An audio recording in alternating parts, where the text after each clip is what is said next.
parece si charlamos de historia? ¿De Neuquén? Sí, claro. ¡Qué bueno! Entonces hablemos de gente ilustre. Sí, pero espere, porque también podríamos hablar de gente no tan ilustre.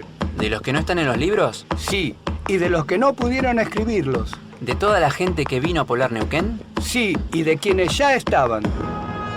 Oiga, tenemos que volver al año 1916 y evitar la fuga de presos y la tragedia de Zainuco. Espere, porque entonces no podríamos hablar más de ese tema. Tiene razón.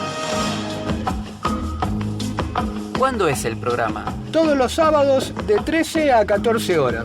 Espere, nos olvidamos decir el nombre del programa. Esa es otra historia. Por AM Cumbre 1400, tu radio, tu voz.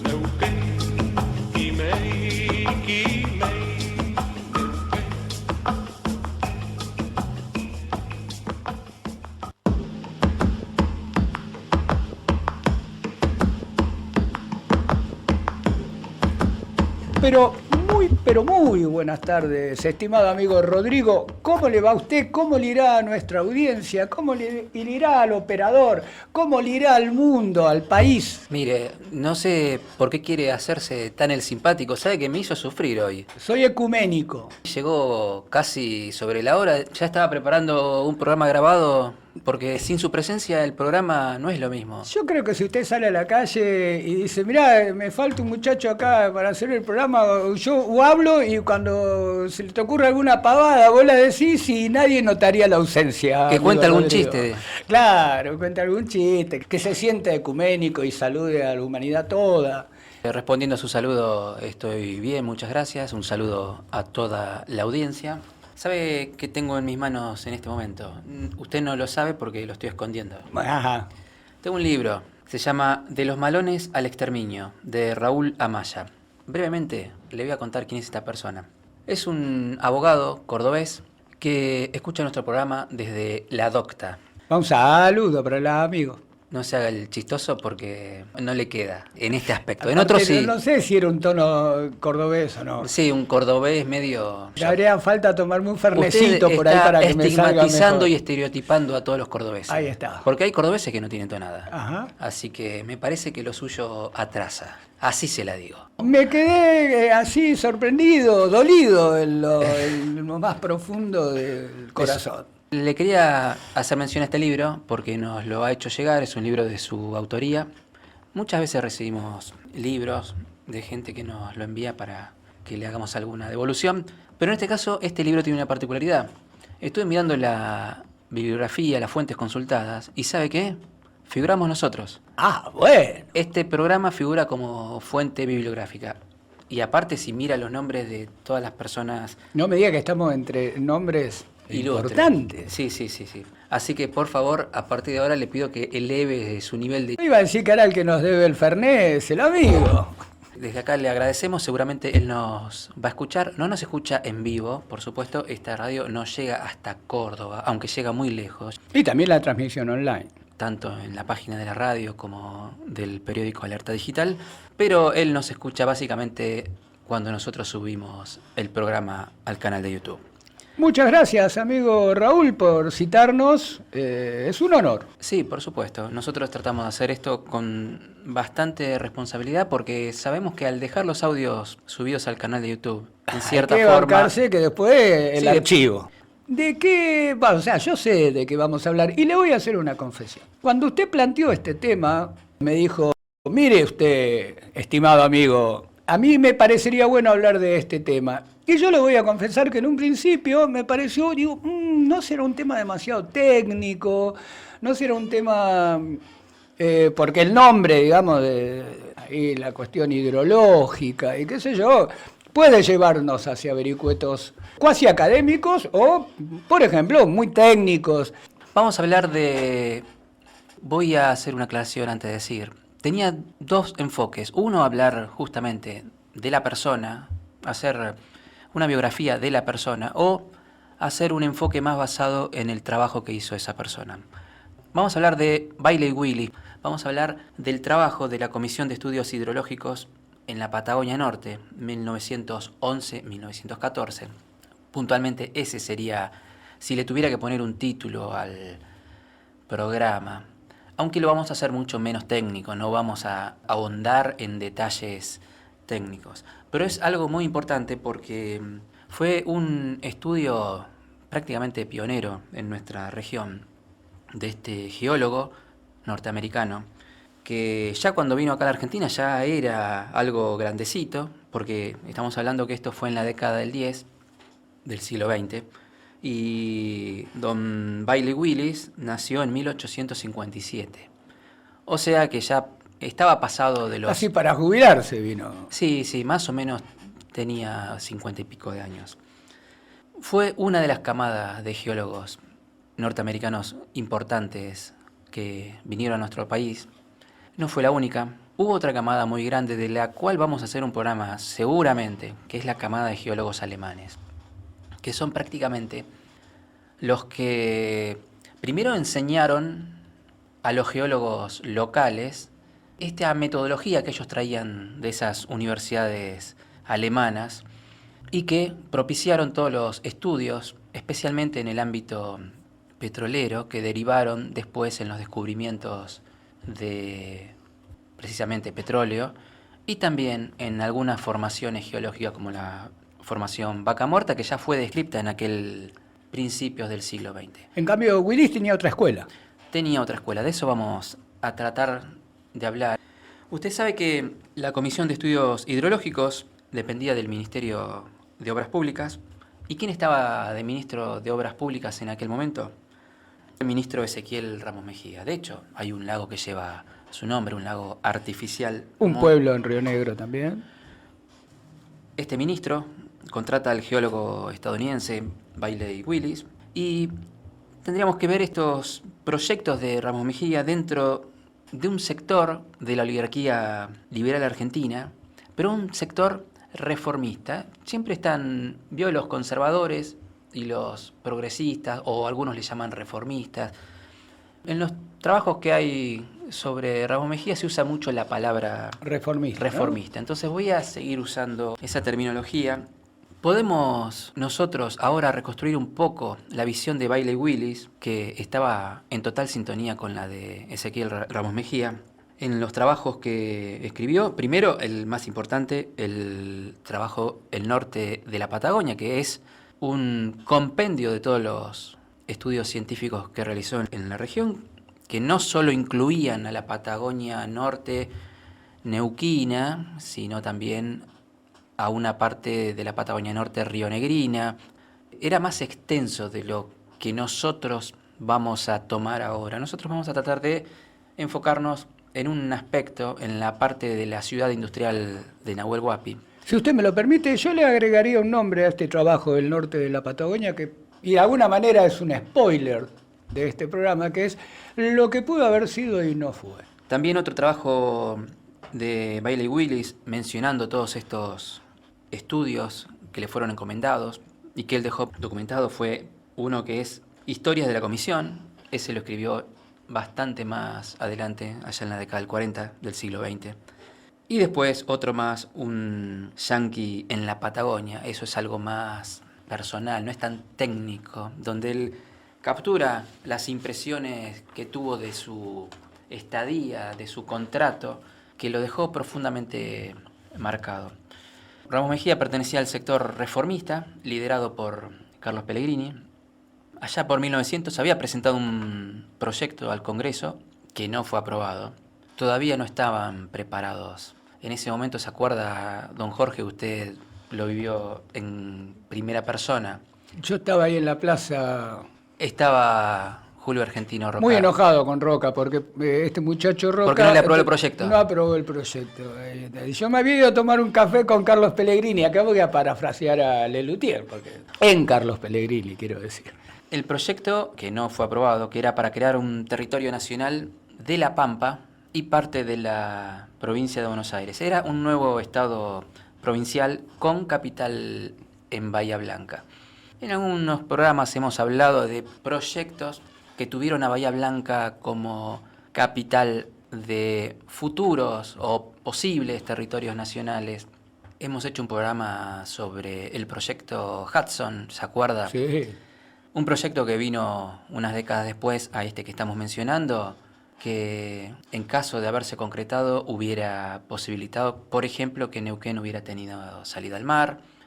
También hablamos de otro proyecto del ingeniero Pronsato, un poquito más adelante todavía, con Bahía Blanca como epicentro de un territorio nacional norpatagónico. Para la mirada de Buenos Aires, después de Bahía Blanca, el mundo, digamos, ¿no? Ramón Mejía se desempeñó como ministro de Agricultura en 1901. También colaboró en proyectos de leyes de tierras públicas destinados a colonización.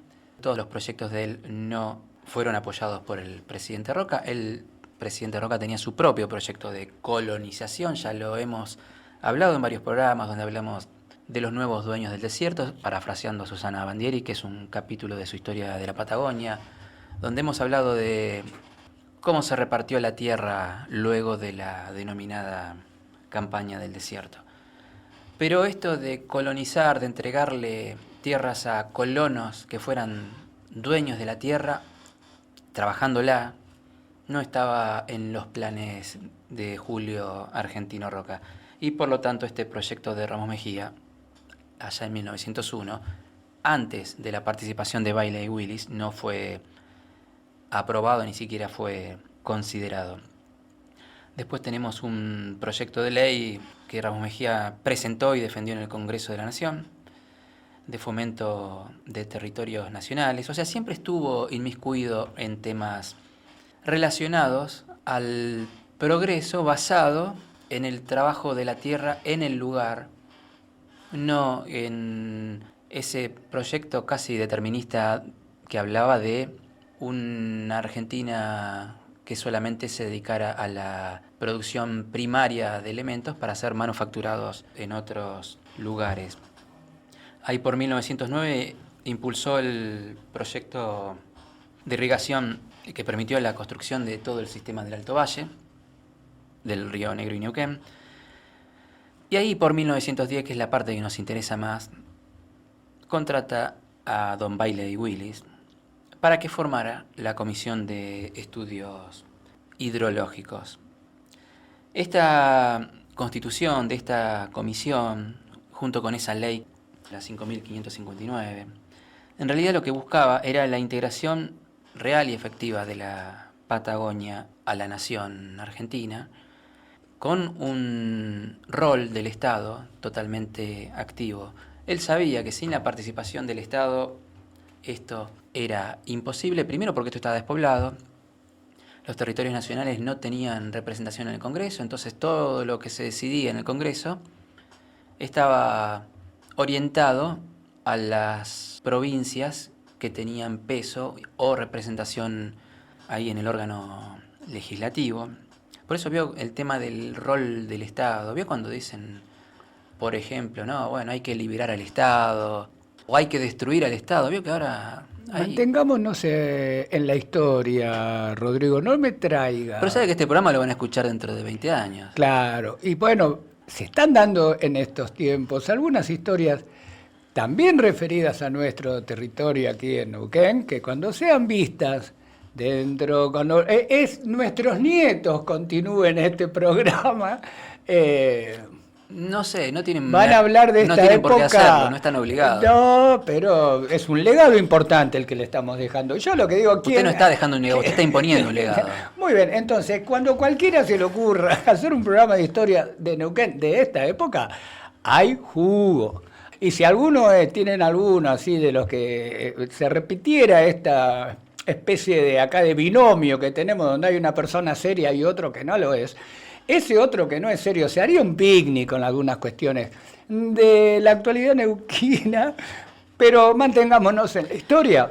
Le decía, el rol del Estado en la concepción de Ramón Mejía era el rol de un compensador de desigualdades económicas regionales. Ese ambicioso plan de obras, entre las cuales, por ejemplo, sobresalían ferrocarriles, sobresalían obras de riego, eso iba a generar un círculo virtuoso, así lo denominaban en aquel momento. ¿Por qué? Porque decían, las tierras valorizadas por la comunicación, o gracias a la comunicación de los ferrocarriles, se iban a poner en producción, y esa producción iba a ayudar a financiar las obras y a incrementar el valor de la tierra. En realidad era una inversión, porque todo eso volvía después con creces, según el proyecto o la imagen que tenía Ramos Mejía. Es por eso que el ministro, en ese entonces de Obras Públicas, entrevista y contrata a don Bailey Willis, como dijimos, ahí en 1910. Tenía varios objetivos, no solo uno. Algunos eran algunos problemas técnicos del ferrocarril. Había varios proyectos de ferrocarril, pero había algunos problemas técnicos que había que considerar, por ejemplo, el ferrocarril de San Antonio al Nahuel Huapi. Pero más que nada lo que él quería era formular un plan integral de desarrollo económico del área norpatagónica. Eso era lo que más le interesaba a Ramos Mejía. Y ahí este geólogo norteamericano, que fue contratado, arma para 1911, para el mes de enero, un equipo de topógrafos, geólogos y estudiantes de geografía económica. Todos yanquis, todos norteamericanos. Se trajo lo mejor de lo mejor. Si bien ya había formación en todas estas áreas en la Argentina, los que hicieron escuela fueron los norteamericanos y, como dijimos hace unos minutos, los alemanes. En realidad fueron los que le enseñaron a los geólogos y también a la ciencia argentina en particular cómo hacer trabajos sistemáticos, metódicos y cómo llevarlos a cabo desde el punto de vista técnico. Y el antecedente de la colonización del oeste de Estados Unidos, que en algunos aspectos este proyecto tenía similitudes, ¿no? Exactamente, Bailey Willis trabajó muchísimo. No nos olvidemos, cuando vino acá ya era un tipo grande, experimentado. ¿Dónde había adquirido esa experiencia? Bueno, justamente en proyectos de desarrollo para ese lejano oeste norteamericano, que en poquito tiempo se llenó de ferrocarriles, se llenó de caminos y se llenó de industrias también. Él quiso hacer algo parecido, él quiso proponer algo parecido, y ahí empezó a trabajar con su equipo. 1911, entre marzo y septiembre, empezó primero con algunos objetivos particulares que estaban dentro del proyecto. Por ejemplo, había un proyecto que era el proyecto Balcheta, del cual no vamos a hablar porque nosotros nos vamos a centrar específicamente, porque si no, no nos va a dar el tiempo, en la parte del Nahuel Huapi. Solamente los vamos a ir mencionando. Algunos trazados de ferrocarril que incluían pasos cordilleranos. O sea, era importante la economía bioceánica en el proyecto de Bailey Willis. No solo había que comunicar todo con el Océano Atlántico, sino que además debía tener salida por el Pacífico para seguir expandiendo otros mercados, obviamente, contando con una integración con Chile. Ya los fantasmas de la guerra habían desaparecido. ¿Se acuerda cuando hablamos de los pactos de mayo de 1902? Donde hicimos una especie de raconto de esa paz armada. Situación que motivó el trazado del ferrocarril hasta Zapala. Del ferrocarril Sud a Neuquén. En ese momento se detuvo en Neuquén en 1902. No hizo falta llegar hasta la cordillera inmediatamente, después se extendió hasta Zapala, donde fue inaugurado en el año 1913. Willis, con su equipo de geólogos, empieza a estudiar la zona, empieza a escribir. En un momento, en 1912, transitoriamente vuelve a los Estados Unidos, vuelve en enero de 1913, donde lleva a cabo una segunda campaña de clasificación de tierras y evaluación de recursos de toda el área de la cordillera. Empieza a preparar un informe, lo hace desde el campamento que tenía en Maquinchao, vuelve a Estados Unidos para coordinar la edición, el compendio de todo el trabajo que estaba haciendo, que tituló El Norte de la Patagonia. Pero vuelve a la Argentina, ¿y con qué se encuentra? Vuelve a la Argentina y cuando vuelve hay un pequeño problema. No estaba ya más Ramos Mejía de ministro, había renunciado y el nuevo ministro de Obras Públicas estaba en la duda si continuar con el contrato de Bailey Willis o no. El ministro de Obras Públicas que sucedió a Ramos Mejía era Carlos Meyer Pellegrini, y finalmente toma la decisión de prorrogar el contrato hasta junio de 1914. Entonces pudo seguir trabajando Don Bailey. Todo su esfuerzo se centró en el área de Nahuel Huapi y en los planes de desarrollo turístico e industrial, ambos proyectos. Vamos a hacer una cosa, estimado Jorge, vamos a hacer un corte, todavía nos queda bastante, y continuamos para poder cumplir con la tanda publicitaria. Continuamos. ¿Nos trajo música? Sí, sí. Muy bien.